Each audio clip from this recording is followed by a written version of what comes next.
अगर आप इंडियन हैं और अमेरिका में रहने, काम करने या फ्यूचर सेटल होने के बारे में सोच रहे हैं तो आपने हाल ही में एक नया नाम जरूर सुना होगा, ट्रम्प गोल्ड कार्ड। बहुत से लोग मान रहे हैं कि अमेरिका में रहने का एक आसान और फास्ट तरीका है, खासकर उन इंडियंस के लिए जो पहले से ग्रीन कार्ड की लंबी वेटिंग से परेशान हैं।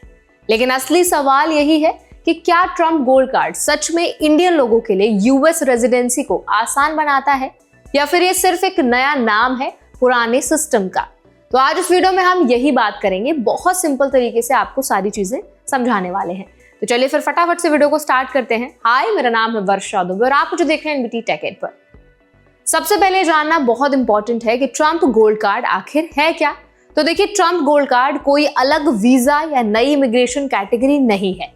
ये भी उसी यूएस सिस्टम के अंदर आता है जिसमें ग्रीन कार्ड दिया जाता है। फर्क सिर्फ इतना है कि इस ऑप्शन में एप्लीकेंट को यूएस गवर्नमेंट को $1 मिलियन का कंट्रीब्यूशन देना होता है।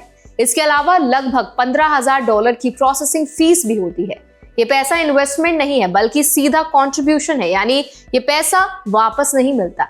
अब यहाँ बहुत लोग गलती कर रहे हैं, उन्हें लगता है कि अगर उन्होंने $1 मिलियन दे दिया तो उन्हें जल्दी ग्रीन कार्ड मिल जाएगा, लेकिन जो रियलिटी है वो बहुत अलग है। ट्रम्प गोल्ड कार्ड से भी ग्रीन कार्ड EB1 या EB2 कैटेगरी के अंदर ही आता है और यही वो कैटेगरीज हैं जिनमें इंडियंस के लिए सबसे लंबी वेटिंग लिस्ट है। अब थोड़ा आसान भाषा में बैकलॉग समझ लेते हैं। अमेरिका में हर लिमिटेड नंबर में ग्रीन कार्ड्स दिए जाते हैं, साथ ही हर कंट्री के लिए एक लिमिट तय है। इंडिया से बहुत ज्यादा एप्लीकेशंस आती हैं, इसीलिए इंडियन एप्लीकेंट्स को सालों तक का इंतजार करना पड़ता है। EB2 कैटेगरी में इंडियन एप्लीकेंट्स की प्रायोरिटी डेट अभी भी 2013 के आसपास चल रही है। इसका मतलब है कि चाहे आप नॉर्मल प्रोसेस से अप्लाई करें या ट्रम्प गोल्ड कार्ड के जरिए, वेटिंग लिस्ट वही रहेगी। यानी साफ शब्दों में कहें तो Trump gold card Indian applicants को बैकलॉग से नहीं बचाता। पैसा देने के बाद भी ग्रीन कार्ड तुरंत नहीं मिलता, आपको उसी लाइन में खड़ा होना पड़ता है जिसमें पहले से लाखों इंडियंस खड़े हैं। अब बात करते हैं कॉस्ट की, क्योंकि ये बहुत जरूरी बात है। तो देखिए, $1 मिलियन का आपको कॉन्ट्रीब्यूशन करना पड़ता है। उसके अलावा कई एक्स्ट्रा चार्जेस भी हो सकते हैं। कुछ केसेस में टोटल फीस $90,000 से ज्यादा तक देखी गई है। इसमें डॉक्यूमेंटेशन, सर्विसेज और प्रोसेसिंग से जुड़े खर्च शामिल हो सकते हैं। और सबसे इंपॉर्टेंट बात, $1 मिलियन वापस नहीं आता, चाहे आपका केस आगे चले या ना चले। अब अगर हम इस पुराने EB5 वीजा से कंपेयर करते हैं इसको, तो फर्क साफ दिखता है।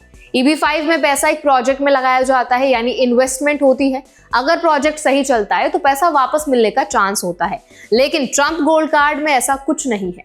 ये सिर्फ कंट्रीब्यूशन है, इन्वेस्टमेंट नहीं।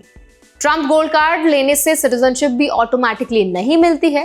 देखिए, पहले ना आपको परमानेंट रेजिडेंट बनना होगा, फिर कई साल यूएस में रहना होगा, रूल्स को फॉलो करना होगा, तब जाकर सिटीजनशिप के लिए आप अप्लाई कर सकते हैं। यानी गोल्ड कार्ड लेने से रास्ता छोटा नहीं हो जाता।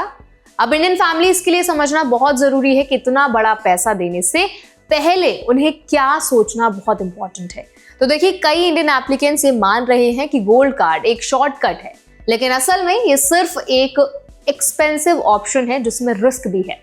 अगर आपने पैसा दे दिया और बैकलॉग की वजह से सालों तक वेट करना पड़ा तो फाइनेंशियल प्रेशर भी बढ़ सकता है। इसीलिए एक्सपर्ट्स का कहना है कि इंडियंस को बहुत सोच समझकर डिसीजन लेना चाहिए। सिर्फ ये देखकर कि नाम गोल्ड कार्ड है, ये मान लेना कि प्रोसेस आसान हो गया है, सही नहीं है। इमिग्रेशन लॉज वही हैं, रूल्स वही हैं और वेटिंग भी वही है। अगर आप स्टूडेंट हैं, वर्किंग प्रोफेशनल हैं या बिजनेस बैकग्राउंड से आते हैं तो आपको पहले ये समझना बहुत इंपॉर्टेंट है कि आपका एग्जिस्टिंग वीजा रूट क्या है, आपकी कैटेगरी कौन सी है और बैकलॉग कितना है। बिना पूरी जानकारी के सिर्फ पैसे के दम पर आगे बढ़ना फ्यूचर में प्रॉब्लम भी बना सकता है। तो ट्रम्प गोल्ड कार्ड हर किसी के लिए प्रैक्टिकल ऑप्शन नहीं है। ये ऑप्शन सिर्फ उन्हीं लोगों के लिए है जो इतना बड़ा नॉन रिफंडेबल अमाउंट देने को तैयार है और फिर भी वेटिंग एक्सेप्ट कर सकते हैं। मेजॉरिटी इंडियन एप्लीकेंट्स के लिए ये कोई मैजिकल सोल्यूशन नहीं है। इसीलिए टेक अवे बहुत सिंपल है, ट्रम्प गोल्ड कार्ड कोई शॉर्टकट नहीं है यूएस रेजिडेंसी का। ये सिर्फ एक नया नाम है जो पुराने ग्रीन कार्ड सिस्टम के अंदर ही काम करता है। इंडियंस के लिए बैकलॉग आज भी सबसे बड़ा इशू है और गोल्ड कार्ड उसे सॉल्व नहीं करता। तो आई होप ये वीडियो आपके लिए हेल्पफुल रहा होगा। इस वीडियो पर आपकी क्या राय है, आप क्या ओपिनियन रखते हैं, हमें जरूर बताएं कमेंट सेक्शन में। ऐसे और भी अपडेट्स के लिए, वीडियोस के इन्फॉर्मेशन के लिए हमारे चैनल एनबीटी टेक एड को भी जरूर सब्सक्राइब करें।